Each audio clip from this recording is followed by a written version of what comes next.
Who's minivan? This guy's a fan of ours, and he waited at the NOC because he knows where the NOC's at. No joke. He waited for one of us to drive by, and he followed Jamie up here. He saw his truck and goes, dude, I'm going. And he followed Jamie. That guy is smart. Well, let's go meet him. How's your weekend? Full of views like that. We are back for another episode of Building the Nantahala Retreat. I'm with the guys. We got a fun project today. We're gonna build a rebar railing in the loft. Nice. And it's a cool way to get a rustic kind of railing for inexpensive, and it's gonna match the interior of the rest of the house perfectly, and I think we can do it in one day.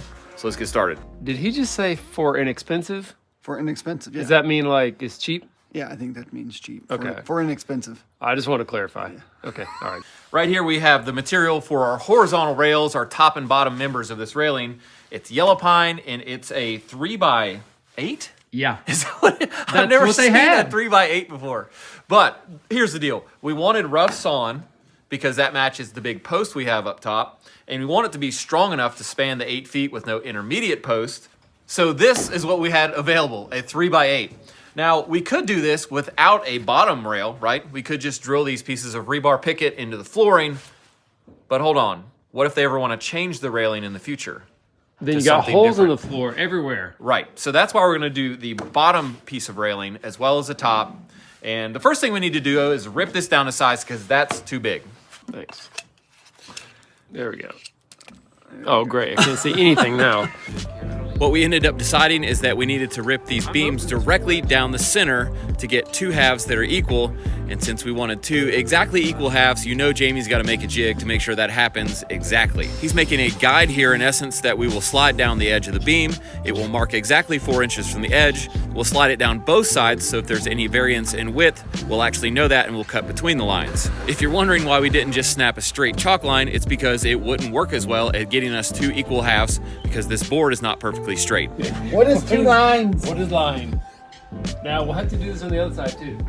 Well, there's a little more to it. When you cut a board like this in half, there's a chance that the two pieces will kind of curve apart from each other. I call it wank. I don't think you can say that. Can you say wank? You know, someone from England told me that means something else over there. Oh, you're wanker. Yeah. No way. Oh, Yeah, yes. Yeah, so that's what I've learned by Whatever. being a YouTuber. Whatever. You Okay. definitely can't say yank or wank. That's redundant. Well, you just said it, so you All know. right. Okay. All right, but- okay, back Focus to the woodworking here. There's a good chance they might bow. Can I say bow? You can. Apart from each other. And these are over length. These are 10 feet.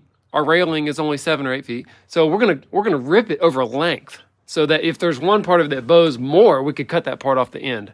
You see? Material management. Yeah, if you cut it short now, whatever you got, you got. With the exact center of this beam now located, it was my job to run a skill saw down the center of these two lines precisely. You can see here I'm clamping against the base of the saw with my fingers to make a little rip guide that's adjustable, and that's a great trick if you need to do a rip that's a little bit varying but mostly straight. I mean, I'm not like a real carpenter, but shouldn't you have cut all the way through it? I mean, that's what I would have done. That's as deep as it'll go. Oh, okay, I got you. Whoa. I'm gonna cut from the other side, bud. No, I'll just chisel that I thing. don't think so. That's You a know what? terrible I think idea. we should sawzall it. There you go. I Winner. think we should. Oh, you hold my. Yeah, I'm coming. Wow, you're about to deck that thing. Here we go. All right. Yep.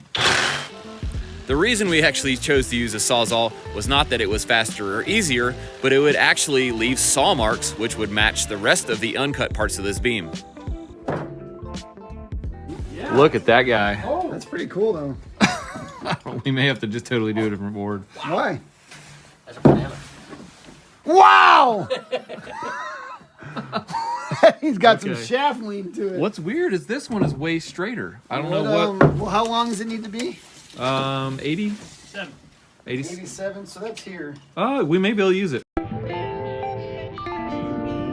Luckily, we'd bought lots of extra timbers because we sort of anticipated some of them going crazy when we cut them.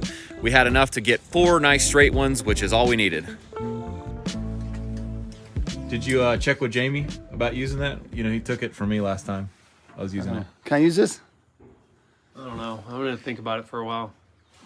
Our objective here was to clean these beams up some, but not too much, because we do want them to be rustic.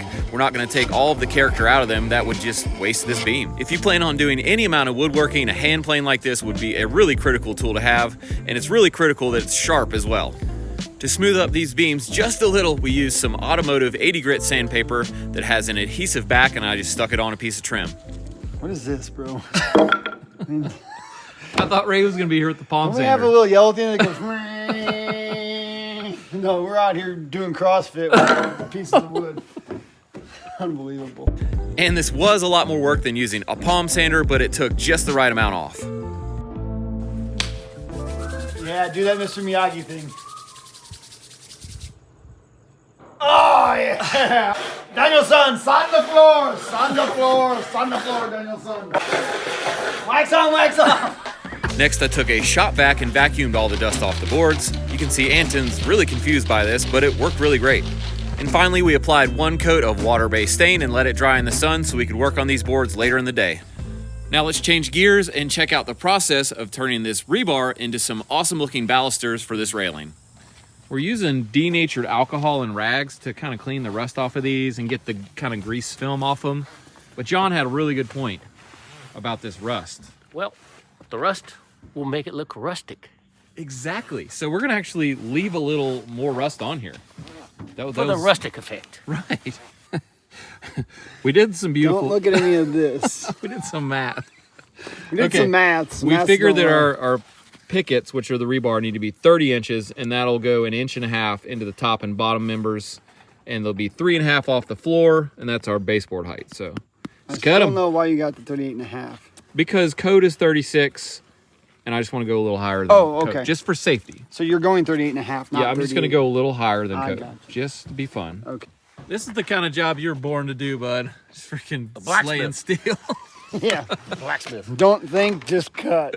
It's so easy. This is my kind of work. After about a good hour of cleaning, we were ready to jump in and start cutting these balusters to length. We're just using an angle grinder with a cutoff wheel here. Rebar is a great material choice for these balusters because it's readily available in many different sizes. We're using number 5 here, which is 5/8 of an inch thick. Now the real key to making these things look good is the finish. We're gonna use a satin clear enamel. You can pick this up at any automotive store or any box store. And we're gonna do 2 coats of this. This really darkens the material out. You can see after spraying that they look completely different and have a slight sheen to them. It really looks great. They almost look like they're painted black, but they're not. While the finish on these balusters was drying, we decided to go ahead and figure out what size hole we should drill to put the balusters in our top and bottom caps. It's a little too big. We started with a 3/4 inch paddle bit, which was too loose. Then we stepped down to a 5/8 inch paddle bit, which was too tight. There's no way this would work. And I didn't have an 11/16, so what I had to do was take an old 3/4 bit, use my angle grinder, and just grind a little at a time and guess and check until we had the right fit, which my guess is that we ground it down to an 11/16 size. If you've ever assembled a railing of this style before, you would completely understand why we were going for just a snug fit, not a tight fit. It can be really difficult to get all of these pickets in the top and bottom cap all at once and get it put together. That thing gone. For our picket spacing here, I want 4 inches on center, and that'll give us less than 4 inches between the pickets because of the width of the actual picket, and that's the code around here is a maximum of 4. Unfortunately, the length of our top and bottom pieces is not a 4-inch increment. It's actually about 1 inch over. So what I had to do was add an increment, which is about a 1/16th, to each of those 4-inch spacings to make it work out evenly across this thing. So that's what we're doing in this time lapse. You can see us kind of guessing and checking until we figured it out. Jason's got a little pro tip here. We are marking the increment that we're marking on our speed score with a marker. And there, the most likely error you'll make in a situation like this is just marking the wrong number. Yep. And then drilling a hole in the wrong place. So that's a great pro tip to just keep yourself from messing up. You can wipe that off later with a little alcohol or something, or you can just leave it. Jason brought up a great point a second ago, that if we start drilling this and then the tape just shreds, we're gonna lose all our marks. Yeah. So what we're gonna do is take a punch and put a little dent in the wood where our cross is on each one of these pickets, so that when I start drilling, if the tape goes away, we don't we don't lose the last half hour of our lives and have to do it over again. Yes. Good good idea. We put a mark on this bit, and that's our depth gauge. We're going to drill these 2 inches deep. Really, we only need 1.5 inches. Yeah, but we won't. We don't but wanna yeah, fight we need a little play just to make sure we don't end up with the railing doing something crazy. So that's our depth mark there, ready to rock. Since we're not using a drill press to do this and we're just doing it by hand, we have to really focus on keeping the drill bit plumb as we plunge into the material so all the pickets come straight up. Another quick note, and this is just for aesthetics, we drilled through the ripped side of our top cap and we drilled through the rough sawn side on our bottom cap, and that would give us a rough sawn look in the most visible places. The best way I've ever found to assemble sections like this is to start at one end, like we're doing here, and work your way down, leaving the top cap up at the end you're working towards. No, no.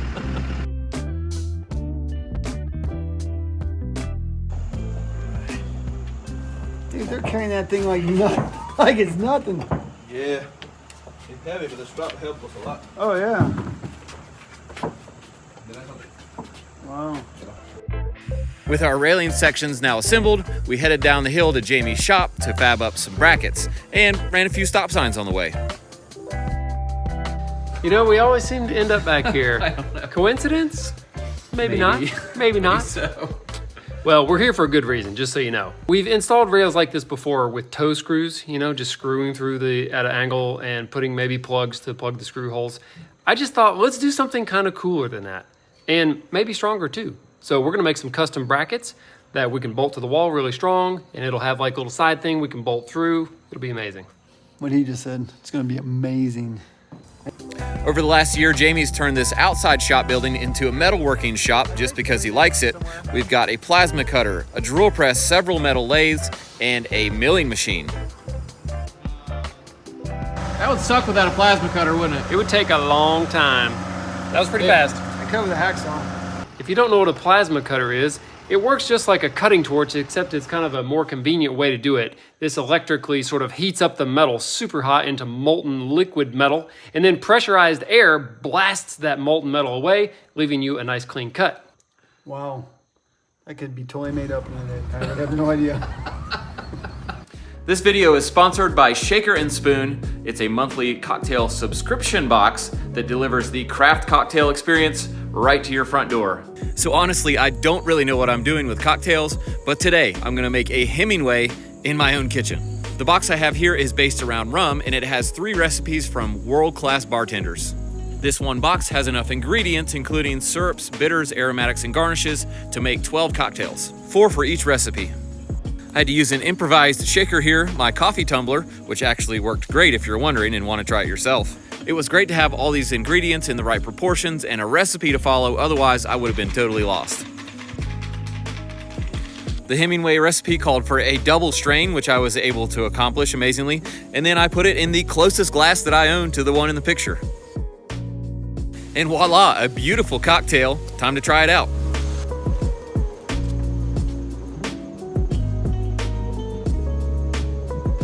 That's good. So click the link in our description below and use code Perkins at checkout, or go to shakerandspoon.com/Perkins and get $20 off your first box. Cocktails are delicious. I've been missing out. That's what I've found out today.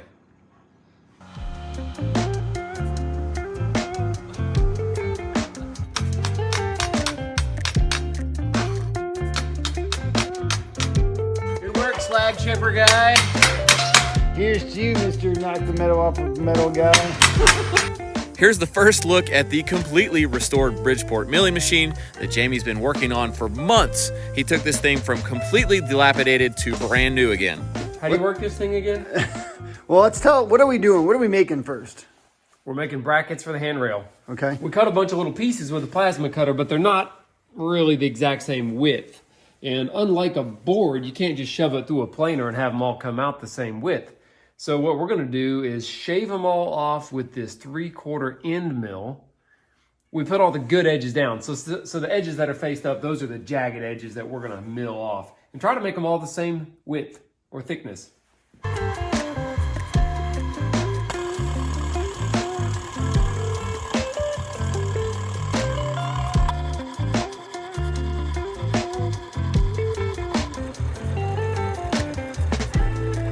You're my new machinist guy. Morning, Bob. What's up, bud? Oh, you know, just add machinist to my resume. You know? You ever have one of those mornings where you have to write stuff on your hand while not- you're driving? I'm not that. Because you can't I'm remember not that- everything. I'm not that important.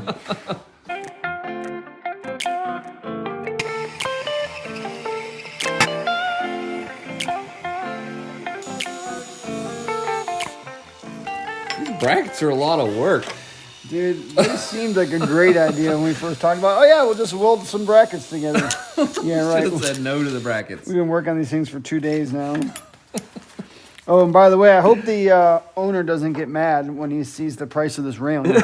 It's gonna be $1,000 in material and labor, and then another $4,000 for having to use the milling machine. 'Cause that's what it cost Jamie to get it running, so he's just gonna charge the owner for it.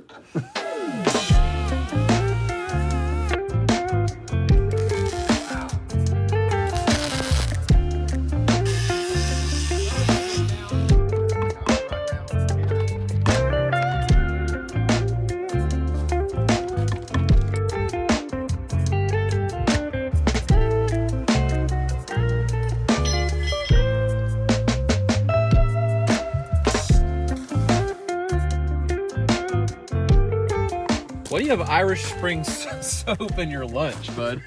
That's That- kind of a weird snack. I went isn't to Ingles, and I'm told that Irish Spring will keep mice away. So where we live, we have the cornfields, so we get these little field mice, and they like to get inside of our camper. And and so This has nothing to do with lunch. You just saw that and bought it. yeah. Okay, Yeah. all right. No, I'm not I was eating, trying to I'm not figure it eating or out. showering right now, but I keep forgetting to buy it because I need to put some in the camper. Smell that stuff. Oh, it's good. It's Oh, I see why they don't like it. yeah, Wow. It's potent. Yeah. So there's always more to projects like this than you think. And one of the weird things here is that this face of this post is not directly in line with this face of this drywall. And how did we figure that out? Well, we just looked at the bull nose and noticed that this is a 1/2 inch out further because we aligned the post with the framing and then we added a 1/2 inch of drywall. That's what we did. So what we're gonna do is center the brackets on this, and there's gonna be a 1/2 inch of drywall sticking out, but that's gonna leave us flush right here with the bracket right on the edge. So if you're doing something like this for yourself, just pay attention to things like that because a lot of times when you add drywall, it adds a 1/2 inch. With our brackets installed, we could take a final measurement for the top and bottom caps, which were slightly different measurements if you were wondering, and cut them to length. We had just cut them to a rough length before, knowing we would make brackets. Having brackets that stand a 1/4 inch off of the wall surfaces makes it much easier to install because our railing section will fit between the wall sections easily until we drop it into the brackets. Well, folks, I picked it up on the top rail when we got up top and pulled it right off. Let's reassemble it. Oh my gosh! I told you can't do that.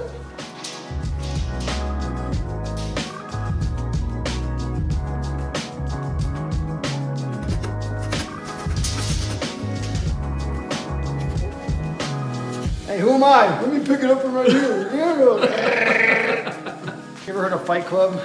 Yeah. You know, the Yeah. one rule of Fight Club is don't talk about Fight Club. Right. Okay, so the one rule coming to these railings is don't pick it up from the top. Okay. We won't talk about it either. We won't talk about it either, except all the people are going to see it because you filmed it. Even though we cut these sections about a 1/16 of an inch short of what I actually measured, it was still a real challenge to get them beat down into place. You can see we're using a piece of old trim to protect the top cap as we smack it with hammers to get it down into a final position.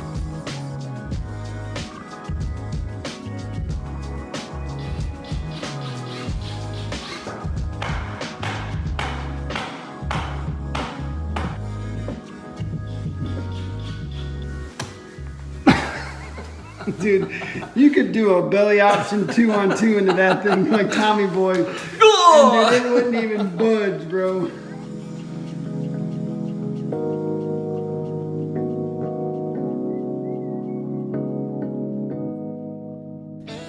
With our last couple fasteners going in, we could finally step back and take a look at this thing, and I think it turned out great, even better than I expected, which is always a great feeling. We will go back and put a couple more coats of polyurethane on these top and bottom caps since people will probably touch them, but Jason convinced me we should save that job for Ray and get out of here. I can't believe you let that railing fall apart. Bro, I told you down here, whatever you do, don't grab it by just the top. And what do? Grab it by the top. I told you those rebars weren't gonna hold it. Hey, thanks for building with us today. I hope you really enjoyed this project. I know I did, and I do love the way it turned out. If you enjoyed the video, please remember to get subscribed, click the notifications bell so you get our future videos and future projects, and give us a thumbs up, and we will see you on the next one.